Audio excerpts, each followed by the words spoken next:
Nobody changes until they change their energy. And when you change your energy, you change your life.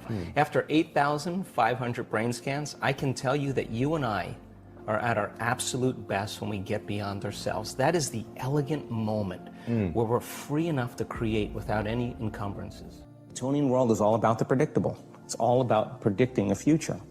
But the quantum model of reality is about causing an effect. The moment you start feeling abundant and worthy, you are generating wealth. The moment you're empowered and feel it, you're beginning to step towards your success.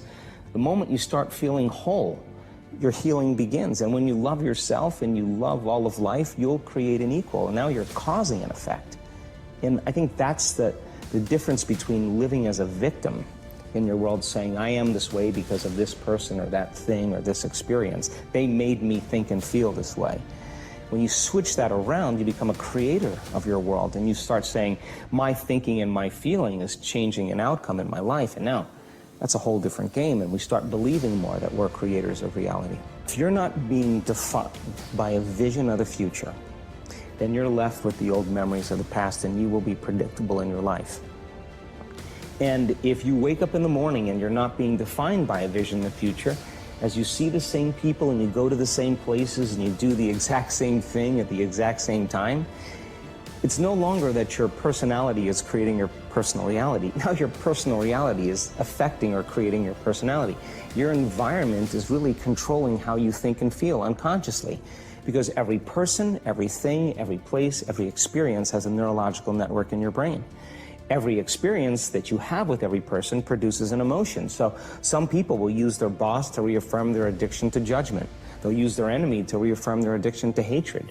They'll use their friends to reaffirm their addiction to suffering. So now they need the outer world to feel something. So to change then is to be greater than your environment, to be greater than the conditions in your world. And the environment is that seductive. So then why is meditation the tool? Well, let's sit down, let's close our eyes. Let's disconnect from your outer environment. So if you're seeing less things, there's less stimulation going to your brain.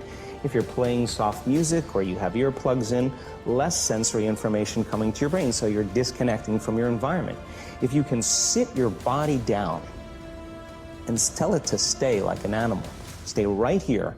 I'm going to feed you when we're done. You can get up and check your emails. You can do all your texts. But right now, you're going to sit there and obey me. So then when you do that properly, and you're not eating anything or smelling anything or tasting anything, you're not up experiencing and feeling anything, you would have to agree with me that you're being defined by a thought, right? So when the body wants to go back to its emotional past, and you become aware that your attention is on that emotion, and where you place your attention is where you place your energy, you're siphoning your energy out of the present moment into the past, and you become aware of that. And you settle your body back down in the present moment, because it's saying, well, it's 8 o'clock. You normally get upset because you're in traffic around this time, and here you are sitting, and we're used to feeling anger, and you're off schedule. Oh, it's 11 o'clock, and you usually check your emails and judge everybody. Well, the body's looking for that predictable chemical state. Every time you become aware that you're doing that and your body is craving those emotions and you settle it back down into the present moment, you're telling the body it's no longer the mind, that you're the mind. And now your will is getting greater than the program. And if you keep doing this over and over again, over and over again, over and over again, just like training a stallion or a dog, it's just going to say, I'm going to sit. And the moment that happens, and the body's no longer the mind, when it finally surrenders, there's a liberation of energy. We go from particle to wave, from matter to energy, and we free ourselves from the chains of those emotions that keep us in the familiar past. And we've seen this thousands of times. In fact, we can actually predict it now on a brain scan. When I'm going through change in my life, or I have a specific outcome that I want to create, I love to get up early in the morning. That's my time. I'm a 4:30 in the morning guy because that's my time. The rest of the day I'm serving, but I love getting up early and changing and working and having some time to myself. And I believe that when I invest in myself, I invest in my future. And that time in my morning, nobody bothers me because that's my time. And because of brain waves and brain chemistry, the door between the conscious mind and the subconscious mind is more open. And so if I get up early and I'm kind of between theta and alpha, I don't have to work as hard. I'm not thinking, I just kind of relax into the moment. In the evening, I always ask myself, how did I do? How was one lifetime in one day? Where did I fall from grace? What happened? And so then when I look at seeing how I reacted to someone or something, or I made a choice that I could have made a better choice, I naturally, and we all do this, begin to think, well, if the same situation happened again, how would I do it differently? And that's the act of beginning to come up with a new plan. The act of rehearsing it in your mind begins to install the circuits in your brain, priming your brain so that when the next experience happens, you could modify your behaviors to do a better job in life. That's called plasticity. So it doesn't matter for me what meditation I do any longer. I like to just get up in a new state of being. I have people say to me, hey, I missed my meditation today, like I'm supposed to go like this or something. And I say to them, eyes open or eyes closed? You know, well, eyes open or eyes closed. You know, when you're passionate about something, you know, when people can't get up in the morning and they can't get out of bed, I'm going to tell you why. Because they can predict the feeling of everything that's going to happen in their life. And their body's resigned to the familiar. It says, oh, another mundane day. But remember when you were a kid and you were going on a field trip? What happened then? You were up and dressed and ready to go before your parents were up. You know why? Because you knew something unexpected was going to happen. That's how we should live our lives. Waking up with the understanding to expect the unexpected, and something unusual should happen in our life as a result of our efforts. And it's just those beginning moments where it begins to happen that we begin to prove to ourselves how powerful we really are. So take time in the morning and the evening and the rest of the day. Check in with yourself at certain times to see if you're still in that energy. And if you're not, excuse yourself for a second, raise your energy, and step back into your life. And if you keep doing that over and over again, you'll become less frustrated, less impatient, less judgmental. It'll just become something of the past, and you'll be someone else. I said 70% of the time, people live in stress, and living in stress is living in survival. Now, all organisms in nature can tolerate short-term stress. You know, a deer gets chased by a pack of coyotes. When it outruns the coyotes, it goes back to grazing and the event is over. And the definition of stress is when your brain and body are knocked out of balance, out of homeostasis. The stress response is what the body innately does to return itself back to order.